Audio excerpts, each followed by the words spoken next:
Olá, meu nobre, seja bem-vindo ao Pod Fiscal AS, o podcast oficial do Sindifiscal. Aqui iremos falar sobre vários assuntos relacionados à arrecadação, fiscalização, tributação e também de tecnologia. Hoje o assunto é sobre transformação digital no setor público.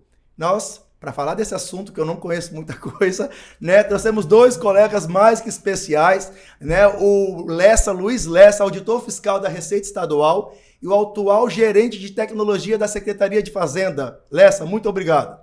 Obrigado, boa tarde, Leandro. Assim, sempre que está aqui, tá? De verdade, assisto, acho muito legal a proposta.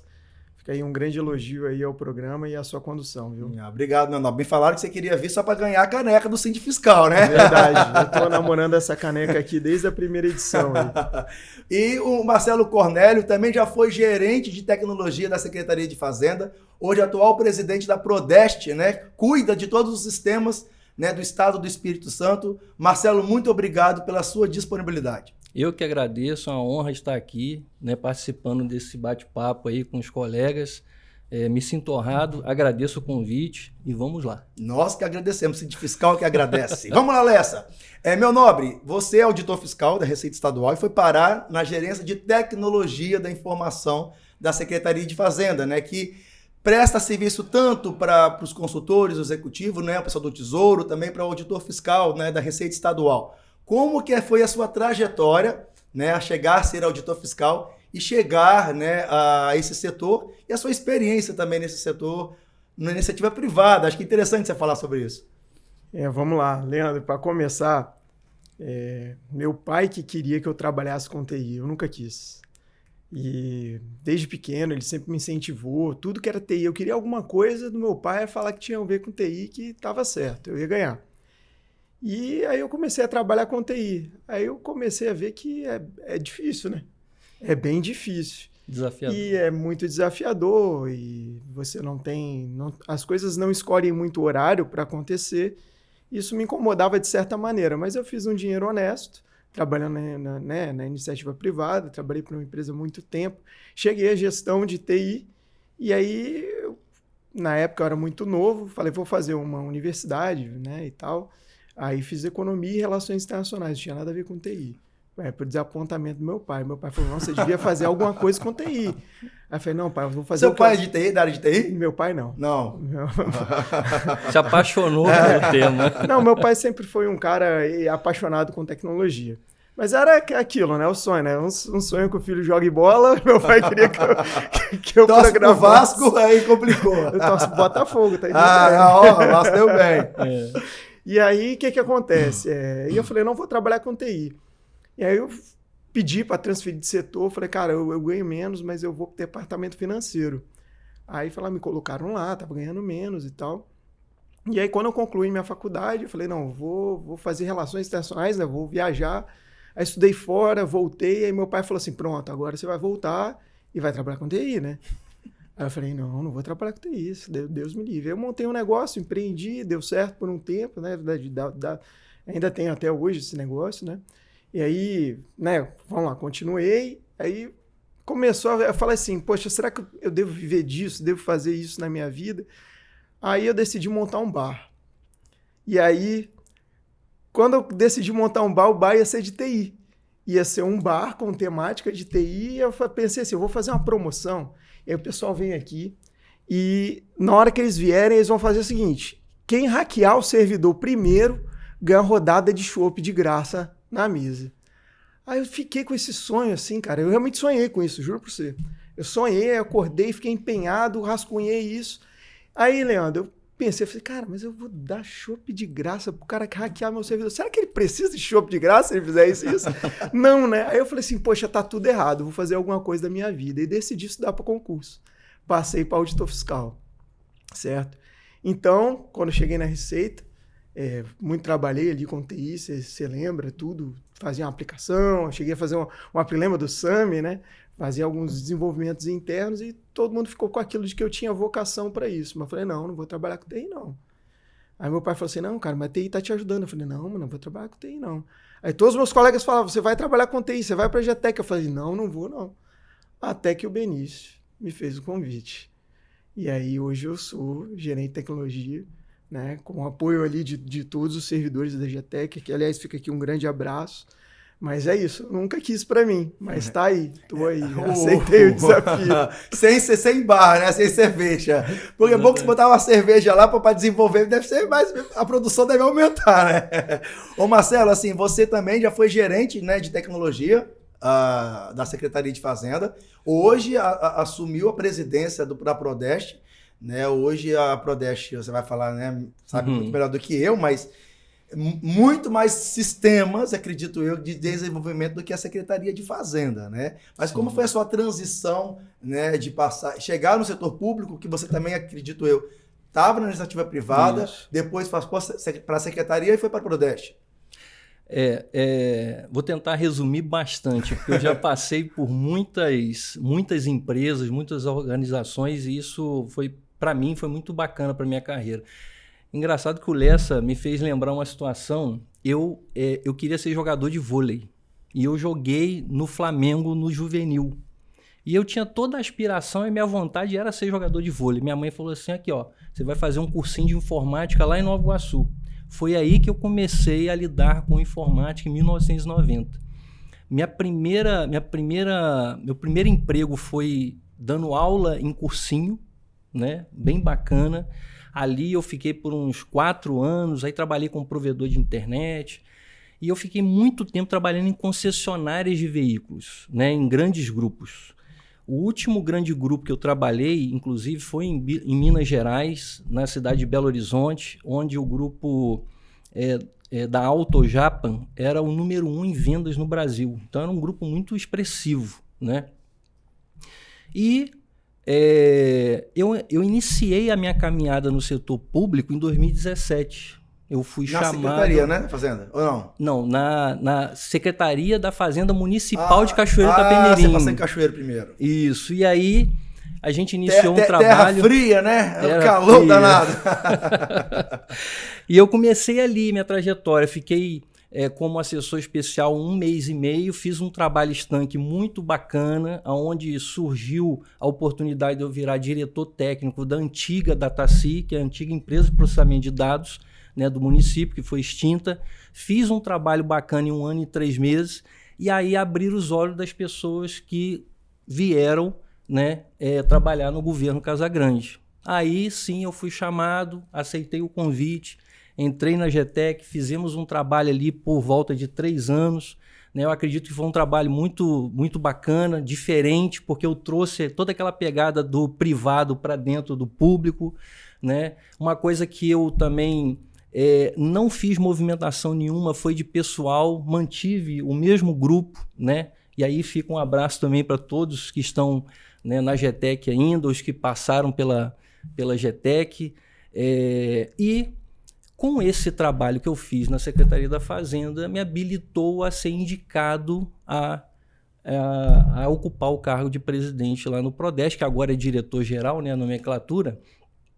E a gente está fazendo um trabalho também diferente lá, onde eu levei o modelo de gestão por resultados. Então, existe hoje um caminho, uma trajetória, uma estratégia definida por Prodeste, né?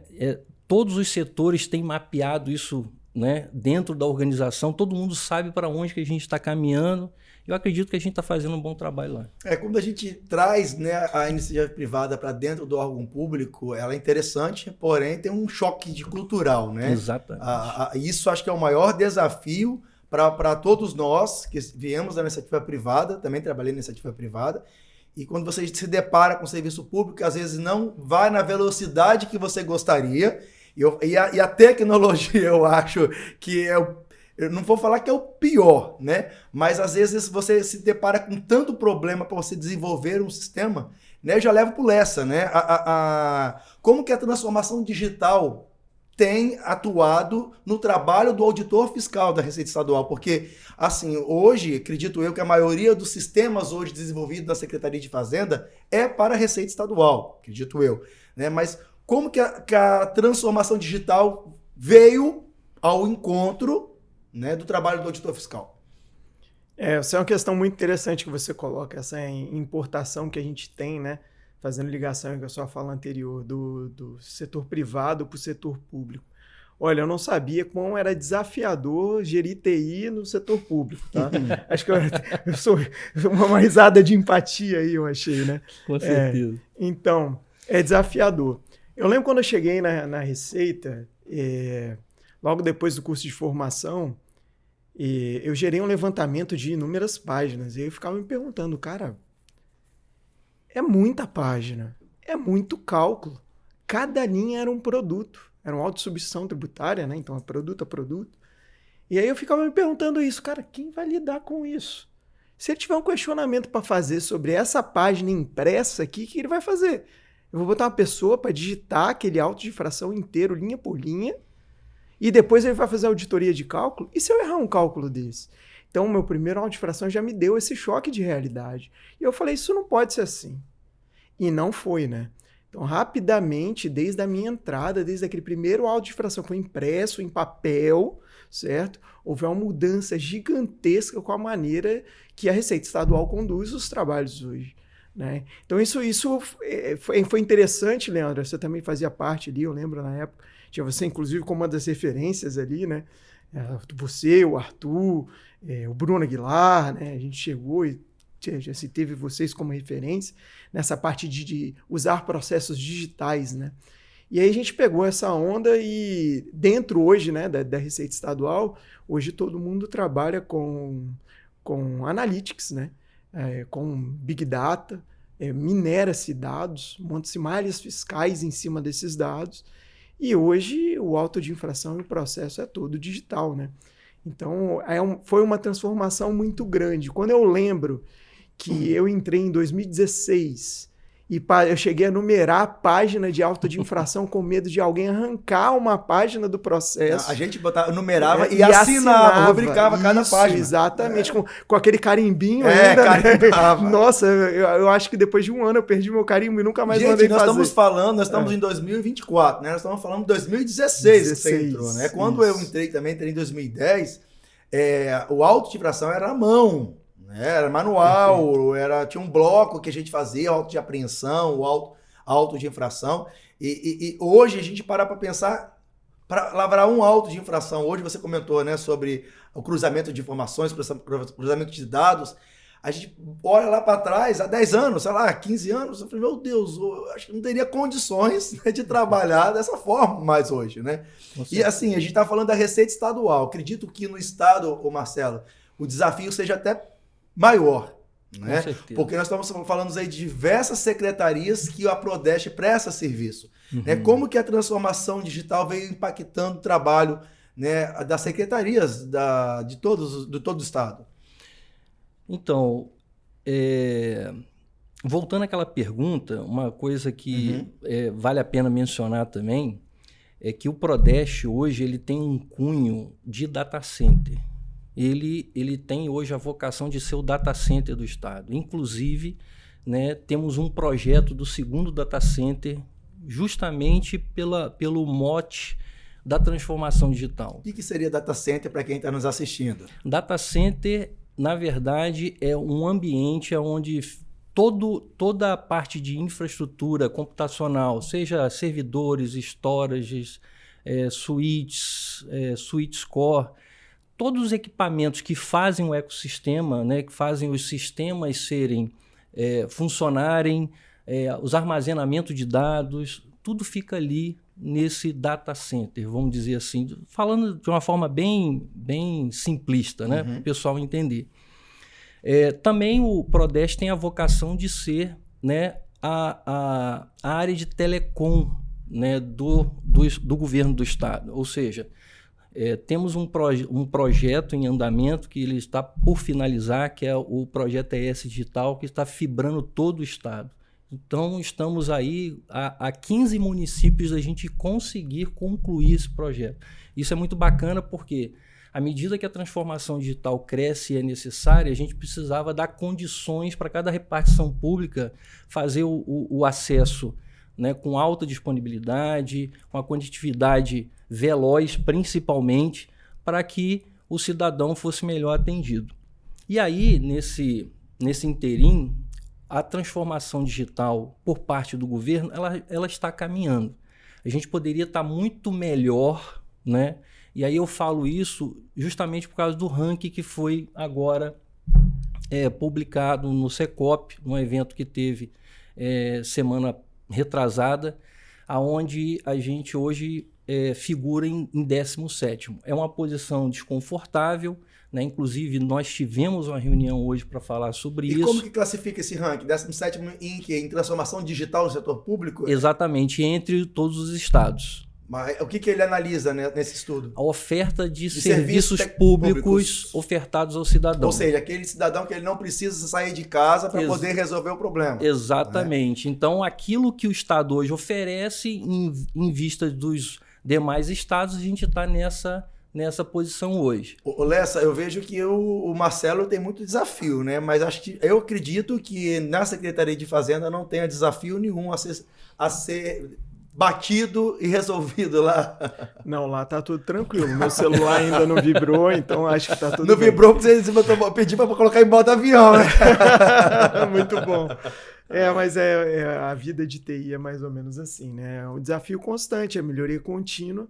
E a gente só tem uma escolha, é seguir em frente, né, Marcelo? Com certeza. De fato, se você ficar parado em TI, de fato, você vai ficar desatualizado e o seu produto vai deixar de performar, né? Todo produto em TI tem um ciclo de vida, todo sistema tem um ciclo de vida. E quando a gente fala em produto, eu estou aqui num linguajar muito específico de TI, tá, Leandro? O produto, por exemplo, seria uma agência virtual. Se a gente não investir na agência virtual, em melhorias tecnológicas, melhorias em termos de banco de dados, armazenamento desses dados, a gente fica desatualizado. Aí o produto ele passa a ter um ciclo de vida menor. Tá? Então o desafio é esse, né? Então, assim, você ficar parado, hoje parado, parece o sistema está funcionando. Não, ele está funcionando porque a gente está atualizando constantemente. Agora, se me permite, claro, dentro dessa fala, é importante a gente saber que nem tudo orbita na TI. Para que sistemas funcionem de forma satisfatória, a gente precisa muito das áreas de negócio trabalhando conjuntamente. Por exemplo, essa questão de transformação digital, para que ela aconteça efetivamente, tem que haver um movimento entre TI e a área de negócio, que é quem conhece especificamente aquilo que se faz e a área de TI dando suporte tecnológico para que aquilo ali vire o digital e a gente avance na transformação digital. Agora, uma coisa que o Lessa comentou é assim, manter atualizado. Acho que esse é o maior desafio para a tecnologia, que às vezes a gente começa a desenvolver alguma coisa, quando a gente termina, já está defasado. Perfeito. Já mudou, já não é nota fiscal eletrônica, já é nota fiscal de consumidor, eletrônica, já é... Então, assim, acho que a maior dificuldade também, vejo, né, como auditor fiscal, que a gente às vezes vai desenvolver um sistema, como o Marcelo comentou, né, a área de negócio ela é fundamental, não tenho dúvida, né? Só quem sabe do negócio que pode saber pedir, né? Às vezes, eu quero um sistema que faça isso, beleza, escreve. Exatamente. Né? Então aí você tem um trabalho realmente, de fato, o auditor tem que parar do que está fazendo, às vezes ele tem que fazer as duas coisas ao mesmo tempo. Então, Marcelo, assim, eu vejo que é fundamental, né? Mas às vezes o auditor ele não para o serviço dele para poder também fazer esse trabalho. Então ele tem que fazer, além da atividade dele, também tem que fazer a atividade de escrever o projeto, de homologar o projeto. Então é um desafio enorme. E às vezes, eu acredito agora, estou parecendo que eu estou sendo entrevistado, mas assim, às vezes a flexibilidade, a rotatividade de pessoal também às vezes é grande. Às vezes Sim. Você não consegue segurar um colega durante 2, 3, 4 anos no mesmo setor. E aí quando ele tem já expertise para aquilo dali, ele acaba indo para outro setor. Então isso também acho que dificulta, né, o Lessa? Bastante. A rotatividade ela vai ser inimiga de qualquer inovação, não tem jeito.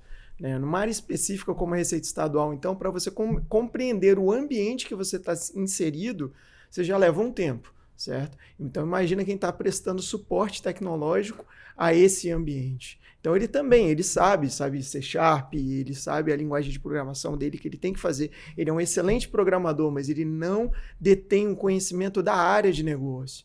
E por Receita Estadual ser uma área de negócio, ou de uma área típica de Estado, ou seja, não existe nenhum sistema pronto no mercado que lida Como software de prateleira que a gente fala, né? Perfeito, exato, como software de prateleira, certo? Ou seja, eu quero aquilo dali e compro lá o controle de estoque, né? Você já compra o negócio pronto. Ou seja, tem que desenvolver desde o início até a homologação. Perfeito, não há um sistema de fiscalização.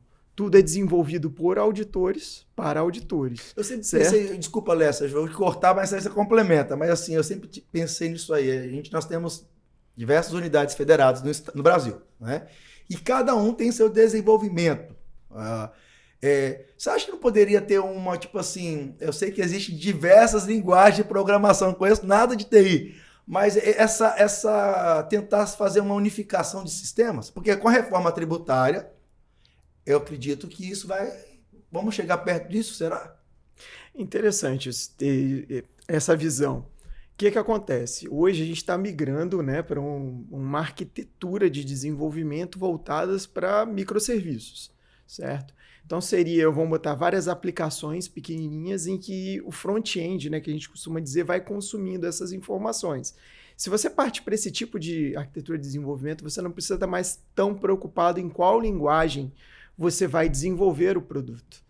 Tá? Então eu posso ter uma camada de back-end rodando numa linguagem e o front-end sendo consumido em outra, se comunicando ali via JSON, consumindo uma API. Tá? Então a gente tem como solucionar isso sim, mas de fato, dentro da GTEC, por exemplo, a gente tenta adotar os produtos novos numa linguagem em que mais desenvolvedores são capazes de desenvolver, justamente para ganhar escala e sustentação operacional. Porque se dá incidente no projeto, por exemplo, do novo CISEX, depois que ele está operando, eu tenho talvez mais um desenvolvedor que pode estar dando suporte a essa aplicação, em detrimento dele estar do desenvolvedor mais experiente estar voltado para um outro projeto. Então ele vai lá e dá esse suporte. Estou falando alguma heresia, Marcelo? Não, é isso mesmo. E aí também uma coisa que a gente tem que ter atenção é o que o mercado também pode te ofertar. Então, por exemplo, se o mercado oferta mais profissionais de uma certa linguagem e você está indo em outra, você acaba cometendo um erro capital. Né? Então tem muito disso. Tem regiões, por exemplo, em Minas, o pessoal gosta mais de Java, que é um tipo de linguagem. Aqui no Espírito Santo é mais .NET. Né? Aí, por exemplo, Prodeste usa .NET, Cefaz usa .NET, então a troca de conhecimento é mais fácil. Agora, você falou a questão da oferta, né? Eu lembro da pandemia, acho que você estava na secretaria, né, Marcelo? Na pandemia, deu um boom em tecnologia no Brasil, né? No mundo, eu acredito eu. Sim. E para segurar também um analista de sistema foi a bolha, né? Num órgão público foi difícil, porque, né, os outros órgãos privados que têm facilidade, que pagavam às vezes o dobro, o triplo, perdemos analista, me corrija se estiver errado. Com certeza. Perdemos analista para fora do estado, né, porque estava recebendo 3 vezes mais do que a gente tinha capacidade de pagar. Né? Agora, aproveitando essa questão, Marcelo, como que a Prodeste está trabalhando a questão da gestão de risco na área de TI? E quais as principais estratégias para poder mitigar essa questão? Então, risco, na verdade, sim, risco é uma coisa inerente da nossa vida do dia a dia, né? Porque quando você sai de casa, você já está mitigando o risco. Quando você entra num carro, você está mitigando o risco. É assim, só que isso já está no nosso automático do dia a dia. Quando a gente entra para uma organização, e aí quando eu entrei no Prodeste há 2 anos e 8 meses atrás, a minha preocupação era justamente a questão da segurança, né? O pessoal lá faz um bom dever de casa, né? A gente tem uma boa proteção, boas camadas de segurança, porém, perguntas simples que eu fazia eu não obtive retorno e resposta. Aí a gente lançou alguns trabalhos lá. E aí a gente fez, por exemplo, um trabalho lá de análise de risco, onde a gente mapeou vários riscos e fizemos um levantamento de priorização. Então tem risco de baixa, média e alta complexidade, existem os riscos críticos. Fizemos um dashboard, tem um painel onde a gente acompanha, né, o tratamento de cada risco desse. Isso é uma coisa. E aí você falou em estratégia, a primeira foi essa, né, de conhecer o raio-x do Prodeste, por exemplo, e do governo do estado, assim, em termos daquilo que trafega ali no Prodeste, né, enquanto data center, enquanto core de rede do governo. E aí a gente foi fazendo algumas iniciativas, tipo conscientização do usuário, coisas simples. Abertura de um e-mail, por exemplo, um phishing, né? São situações simples, mas que geram um grande estrago dependendo da má orientação ou da falta de orientação. Por exemplo, questão de senha, você trocar a senha periodicamente, a quantidade de caracteres, a quantidade de mas é necessário. Eu sei, não tô falando não, mas eu tô falando como usuário, né? Você precisa alterar a senha. Hoje mesmo, eu estava acessando meu computador de manhã, falei, não tá funcionando, não tá funcionando, eu falei, vou ligar pro Lessa, eu perguntei assim. Mas assim, a questão de segurança, eu acho que ela é fundamental. Você tá falando, vocês têm a base de dados de todo o estado. E agora, o nosso banco de dados, Lessa, ele é sensível, né? Nós temos aí a vida dos contribuintes do Estado do Espírito Santo. Você tem a movimentação econômica, contábil, tudo ali dentro. Como que a gente vem trabalhando essa segurança da informação dentro da instituição? Então, o que acontece, acho que vou parafrasear o Marcelo aqui, de fato, o risco a gente está correndo nesse momento. Enquanto a gente está falando, a gente está em risco. A gente faz uma análise dos riscos e gerencia os riscos. De fato, fica parecendo aquele joguinho de videogame, sabe? Em que você tem vários inimigos e você tem que ir atacando de alguma maneira, falando, aquele tá muito longe, ele não vai me incomodar agora, porque de fato você não vai conseguir limpar a sua tela, certo? Tudo pisca em vermelho. Então a gente, de fato, hierarquiza isso e vai corrigindo e tomando algumas medidas para corrigir essas vulnerabilidades. Algumas são inerentes à própria tecnologia, você precisa atualizar uma versão, por exemplo, do Java para poder corrigir uma vulnerabilidade conhecida do Java.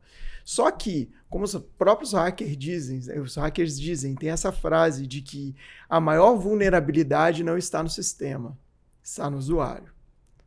Então, um caminho curto que hoje se tem para um ataque é a violação do credencial. É credencial válida.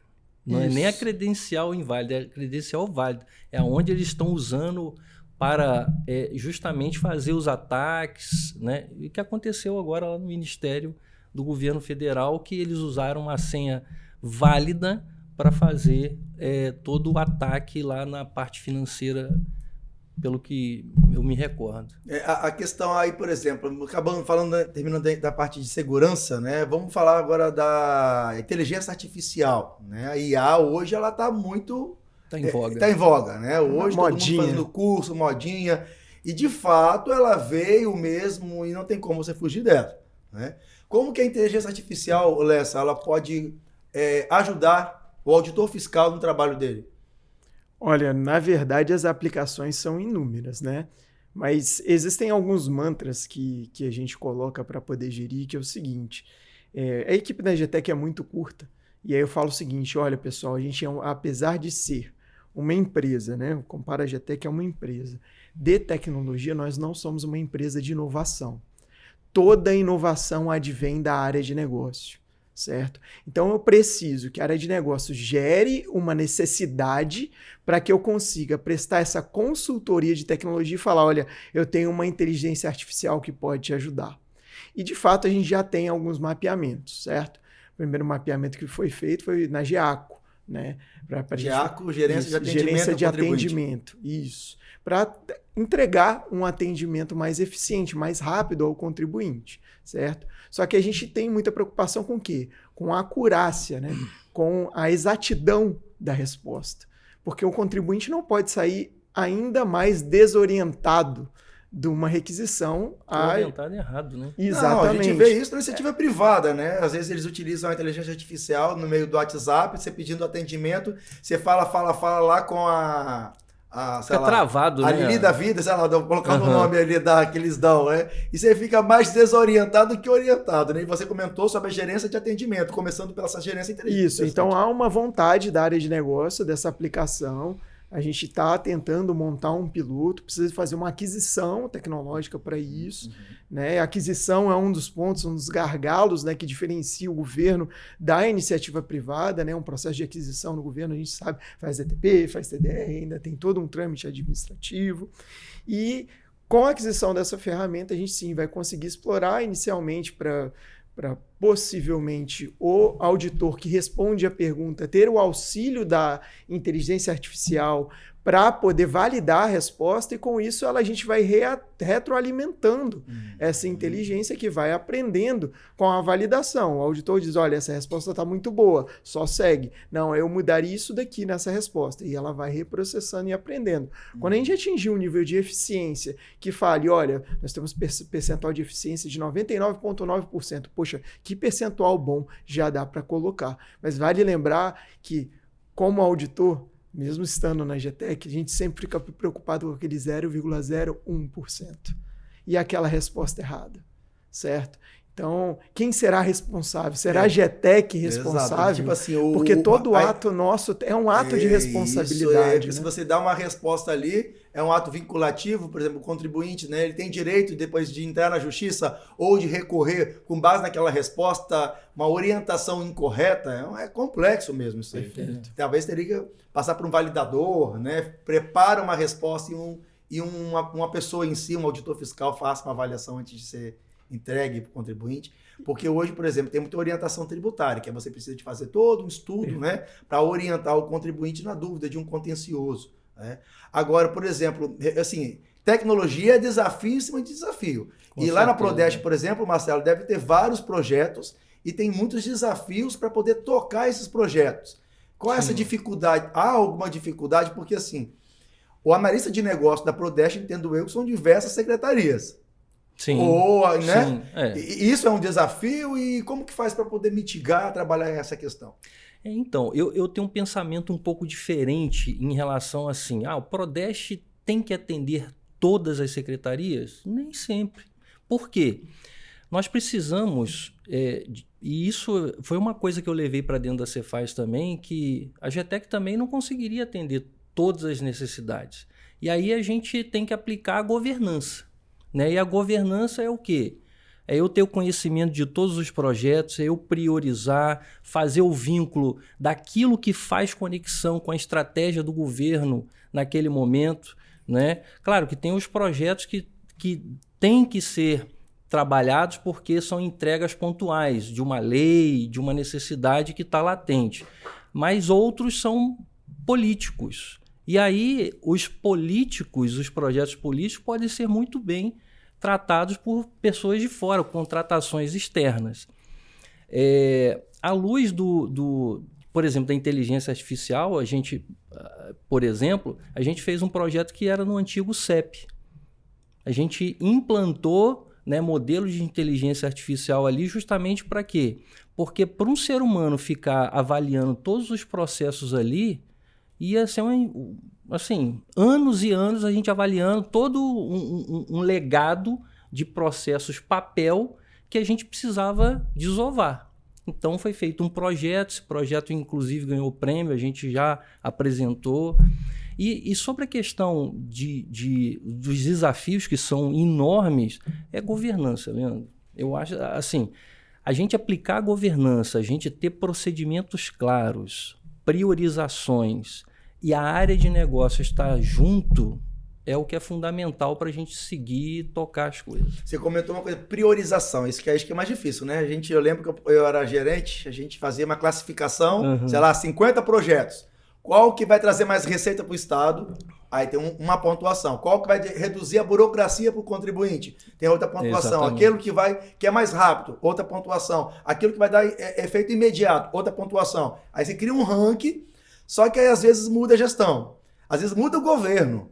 Às vezes para um governador, por exemplo, a prioridade dele é X. Para um outro governante é Y. O mais importante, eu acredito para quando a gente trabalha com o auditor fiscal, é que a gente vai estar ali até se aposentar, ou não, né? Tem uns que fazem outro concurso, ou saem da instituição, mas são raras as exceções. Pelo menos depois que você fica de uns 10 anos, igual eu e você, dificilmente a gente vai sair dessa instituição. Eu não pretendo, ok? Mas assim, quando tem essa rotatividade, essa mudança, essa inovação, tecnologia, ela é muito rápida, né? Agora, vamos falar de um assunto que é interessante, que acho que todo mundo que está nos assistindo agora, que é sobre o EDOCS, né? O sistema eletrônico hoje que o Estado exige, né? Hoje o contribuinte abre um processo em si, a grande maioria dos processos são abertos dentro desse sistema do EDOCS, a pessoa faz um cadastro lá no portal, E ali ele faz os requerimentos, faz as solicitações e pode acompanhar tudo o que acontece. Aí eu vejo com Lessa. Lessa, o que você vê, o que mudou? Você pegou a transição do eDocs, quando você entrou não existia eDocs, acredito eu, e o que mudou isso na vida do auditor fiscal, esse sistema eletrônico? Eu sei que a gente não está totalmente dentro do sistema eletrônico do eDocs, né? A gente tem um depositário de documentos também, mas eu gostaria que você falasse dessa transformação, né? Dos autos de infração, por exemplo, que era tudo em papel, depois foram para esse depositário, e como que a gente vai chegar no eDocs? Aí eu vou pegar o Marcelo depois. Tranquilo. Então, o que ocorre, né? Vamos falar rapidamente da transição. O auto era impresso, certo? E a gente protocolizava, usava o CEP, né? Como o Marcelo falou. Sistema de protocolo. Isso, sistema de protocolo, e enviava ali para a agência para guardar a impugnação. Depois ia para o julgamento e seguia o rito dele. Tudo pastinho. Depois a gente passou pelo quê? A digitalização desses processos. E a gente adquiriu uma ferramenta chamada GED, né? Chama por nós de GED, né? Tem outro nome. É uma ferramenta de prateleira, né, que hoje organiza ainda. Então, ainda existe GED dentro da Cefaz e ainda é usado. E aí, depois, nesse âmbito que a gente saiu primeiro, né, com esse GED, essa digitalização dentro da Cefaz, e aí surgiu o eDocs, né? Só que, assim, dentro da vertente, aí, espero que você trate isso aí com gerente fiscal, gerente de arrecadação. Eu não quero falar em nome deles, né? Apesar de ser auditor, como você. Mas é porque, assim, a gente tem algumas vertentes, né? Por exemplo, a gente tem processo de fiscalização, que é o plano de auditoria. Então, ele nasce com uma série de indícios com sigilo de alvo, né, do contribuinte que vai ser alcançado, e às vezes dentro daquele próprio papel a gente diz, olha, você vai fazer um levantamento físico quantitativo nele, ele tem indício de sonegação de submissão tributária, e o registro de passagem das notas fiscais deles não corresponde às rotas traçadas. Ok, isso tudo está ali dentro. E aí, a gente autua isso dentro do eDocs, mas o eDocs não é um sistema que o governo inteiro tem acesso. Não, mas você pode marcar o processo como sigiloso. Ok, mas isso não está mais sob domínio da Cefaz, certo? Não está mais sob domínio da Receita Estadual. Então isso gera um pouco de desconforto. Então, a meu ver, existiria aí, talvez no futuro, uma questão híbrida para processos que estão, antes de ter um ato administrativo fechado, que ele se aperfeiçoou com a lavratura de um auto de infração, ele caía aí num limbo de autuação, que hoje ocupa o lugar do GED. Seria isso. Mas isso é uma discussão ainda que precisa evoluir. Por enquanto, estamos nesse sistema híbrido aí. Marcelo, em relação ao eDocs, por exemplo, hoje todas as secretarias não se entra, acho que, processo físico mais. Todo contribuinte, sem sair de casa, falo contribuinte, né? Mas o usuário. Porque cidadão, pra gente na secretaria é sempre contribuinte, mas o cidadão em si, isso. Qualquer pedido, qualquer requerimento, ele faz por meio eletrônico, dentro de casa, né? Isso. Depois que ele tem um cadastro, ele faz a solicitação e o processo vai caminhando dentro das instituições. Mas a Prodeste, que ela é responsável, acredito eu, pelo eDocs, e como que está esse desenvolvimento falo assim, não falo desenvolvimento, porque foi desenvolvido, né? Mas as outras implementações, como está funcionando isso daí? Então, aí, só para deixar claro, o Prodeste é o órgão que desenvolve o sistema, porém, a governança dele fica a cargo da SEGER. Hoje, Secretaria de Desenvolvimento. Desenvolvimento não, desculpa. Recursos Humanos. Gestão e Recursos Humanos. Que há pouco tempo passou a gestão do eDocs para o arquivo público. Por quê? O eDocs ele tem um cunho de processo administrativo, porém ele tem um cunho arquivístico também. Então, ao contrário do CEP, do SEI, desculpa, né, do governo federal, ele tem um cunho arquivístico. E aí, falando sobre segurança, né, do eDocs, aí eu vou entrar depois nas outras situações, o eDocs hoje ele é um sistema muito seguro, porque foi implementado nele o eDocs Chain, que é justamente o elo dos arquivos que são práticas de blockchain desenvolvidas para a segurança dos arquivos que ali se encontram. Ou seja, é praticamente impossível você adulterar algum arquivo dentro do eDocs, né? Então, qual é a evolução que o eDocs está seguindo hoje? Primeiro é manter o sistema ele atualizado tecnologicamente, o ambiente funcionando e disponível. Hoje, a gente está para lançar para o final do ano uma parte do eDocs que os advogados vão ter um acesso diferenciado, que isso é uma necessidade até para dar mais transparência, mais volume de trabalho aí para os processos. Uma outra coisa também é a possibilidade dos municípios estarem trabalhando com eDocs. Então, o governo do estado ele deu a concessão de uso para o município. Então, o município de Bom Jesus do Norte foi o primeiro município a adotar o eDocs. Já tem 4 outros... Ou seja, ele não precisa gastar, ele utiliza aquilo ali como se fosse o estado. É o governo aparelhando o município. Legal. E aí já tem outros 4 no forno, que é Vargem Alta, Alegre, Piúma e Atílio Vivaco, que já estão em vista de assinar o termo de cooperação e fazerem uso do eDocs. Então, isso tudo é transformação digital. É o governo fazendo... Ou seja, mais demanda para a Prodeste, porque quanto mais usuário, mais alguma coisa que precisa ser feita ali. Agora, para a gente poder encerrar nosso papo aqui, a gente teve recentemente, né, aquela catástrofe no Rio Grande do Sul, né? A gente via a Secretaria de Fazenda deles embaixo d'água, né? Eles são os autorizadores da nota fiscal eletrônica. O data center também. Então, assim, foi atingido aquilo dali. Foi alguns dias tendo que emitir nota fiscal de forma offline, né? Foi uma loucura no Brasil todo, né? Em contingência. E aí eu queria ouvir de vocês, para a gente encerrar aqui, que medidas, né, que tanto a Secretaria de Fazenda quanto o governo do estado, em nome do Prodeste, tem feito em relação a isso, a mitigar esse tipo de problema que pode ocorrer em qualquer instituição. Então, Leandro, assim, vou ser bem honesto para você. Depois de que eu vi isso, eu já estava lá na EGTEC, e eu confesso que isso me assombra. Assim, de vez em quando eu sonho com isso. É um pesadelo, né? Não é um sonho. Mas isso me assombra, sim. E só tem uma solução para isso. É hiperdisponibilidade e redundância. Tá? Então, a gente busca, por meio das nossas aquisições, a gente tem um plano de aquisição voltado para isso, só que a gente esbarra em algumas barreiras. Né? Por exemplo, quando a gente fala em armazenamento em nuvem, né? Como é que eu vou pegar um dado de um contribuinte e vou jogar numa nuvem da Microsoft? E eu tenho até vedações legais. Né? Existe a soberania de dados, né? Que o dado de governo brasileiro só pode ser armazenado e transitar em rede nacional, em rede brasileira, certo? Tem que ser em território brasileiro. Então, por ter essas limitações, a gente acaba tendo um desafio ainda maior, né, Marcelo? Com certeza. Então, seria muito fácil fazer um contrato de nuvens e jogar uma replicação lá, replicar o ambiente lá, você paga pela disponibilidade daquilo e no eventual desastre você só vira. Mas a gente precisa desmitificar algumas coisas. A gente tem a questão do sigilo fiscal, certo? Não é só a informação governamental, são informações financeiras, são informações da vida privada, né, do contribuinte, né?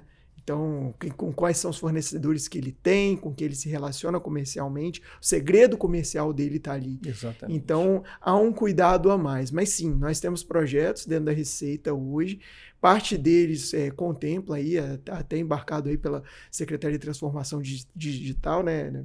E o Prodeste, que é a criação do Data Center 2, para dar mais disponibilidade. A gente já tem o Data Center dentro, a gente tem um colocation da Receita lá, da Cefaz dentro do Prodeste, e aí teria o Data Center 2 aí fazendo um ambiente de hiperdisponibilidade. Isso. E no caso, a gente está estudando a aquisição de, pelo menos para banco de dados, de uma disponibilização em nuvem, que ficaria aí num data center. A gente está estudando ainda Guarulhos ou Vinhedos, depende do fornecedor, não vou falar aqui em nome de fornecedor, estou falando localização geográfica. Certo? Pelo que eu estou vendo, é um trabalho em parceria com a Prodeste, então você está fazendo isso aí? Sim, com certeza. Foi muito bem colocado aí pelo Lessa essa questão do Data Center 2, que é uma preocupação nossa, né? há muito tempo, quando surgiu o assunto transformação digital dentro do governo. Quando a gente começou a tracionar no sentido de prover serviços cada vez mais digitais, ou seja, é o cidadão solicitando determinada situação sem ou com pouca intervenção humana. E para a gente manter essa alta disponibilidade, a gente precisa ter um ambiente seguro e com disponibilidade exponencial. Aí surgiu o projeto Data Center 2, que a gente tem uma visão aí de finalizar ele no final de 2026, é a nossa pretensão. A gente já tem um local, vai ser lá no pavilhão de Carapina, já está fechado isso.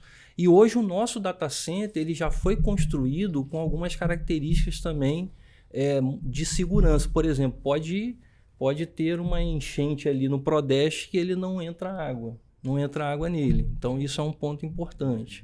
Gente, acho que o papo para algumas pessoas é técnico demais às vezes. Eu entendo pouquíssimo de tecnologia, mas acho que é legal as pessoas terem noção, né, do que o Estado vem fazendo, que a Secretaria de Fazenda vem fazendo em relação à segurança da informação, em relação ao sigilo fiscal, o Lessa colocou muito bem. E assim, queria, né, encerrar e agradecer a vocês pela disponibilidade, pela paciência, né, comigo, perturbando, né? Vamos lá. Eu sei que a agenda de todos nós, né, em especial de vocês, não deve ser fácil, mas muito obrigado, Lessa, pela sua disponibilidade. Nada, obrigado você, Leandro. Obrigado pela caneca aí. Hoje ele vai botar na cabeceira da cama lá. Obrigado, Marcelo. Ô, Leandro, eu que agradeço. Agradeço ao Lessa também, a parceria. Eu tenho o maior carinho pela Cefaz, né? O pessoal me acolheu lá, a gente fez um trabalho muito bacana, contem sempre comigo. E mandar um abraço aí pro pessoal do Prodeste da Cefaz e especialmente da GTEC. Obrigado, gente. Esse foi mais um Pod Fiscal ES, o podcast oficial do Sind Fiscal. E não deixe de curtir, né, de seguir as nossas redes sociais, curta o episódio, encaminhe para os seus colegas. No Instagram, Sind Fiscal ES. Obrigado e até a próxima.